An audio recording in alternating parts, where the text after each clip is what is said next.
పేరంటం గుగ్గిళ్ళు చాలా మందికి తెలుసు కదా అని అది కూడా ఏం పెడతాం అనుకుంటే, మా అమ్మాయి ఫ్రెండ్స్ ఇంటికి వచ్చినప్పుడు రుచి చూసి, ఆంటీ మేము ఎప్పుడైనా చేసుకోవాలంటే మీ వీడియో ఓపెన్ చేసి చూస్తాము, అది కూడా పెట్టండి ప్లీజ్ అన్నారు. అందుకే పెడుతున్నాను.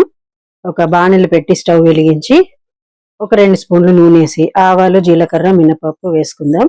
తర్వాత కరివేపాకు, సన్నగా తరుక్కున్న ఉల్లిపాయ, టమాటా, పచ్చిమిర్చి, కరివేపాకు వేసుకుని పసుపు వేసి, మనం మొలకెత్తిన శనగలు ఉన్నాయి కదా, మన ఇంట్లో మిగిలినవైనా పేరంటాలకి వెళ్ళొచ్చాక మిగిలినవైనా అన్నీ కలిపి దానిలో వేసేసి ఉప్పు కొంచెంగా వేయాలి.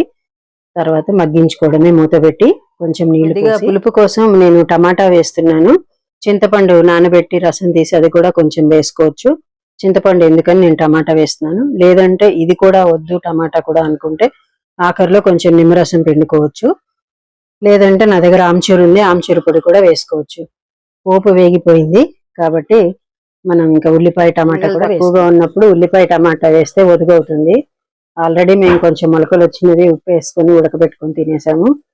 అందుకే ఇవి కొన్ని ఉన్నాయని ఉల్లిపాయ ఎక్కువగా, టమాటా కూడా తిన్నవి. స్ప్రౌట్స్ మనకి ఆరోగ్యానికి మంచిది అంటుంటారు. అలా డైరెక్ట్ గా కాకుండా ఇలా రుచిగా కూడా చేసుకోవచ్చు. అందులో శనగలు ఇన్స్టెంట్ ఎనర్జీ కూడా ఇస్తాయి కాబట్టి ఇంకా 5 minutes లో అయిపోతాయి. మీకు ఇంకొంచెం స్పైసీ కావాలనుకుంటే కొంచెం కారం కూడా వేసుకోవచ్చు. కొత్తిమీర చల్లి తినేయటమే.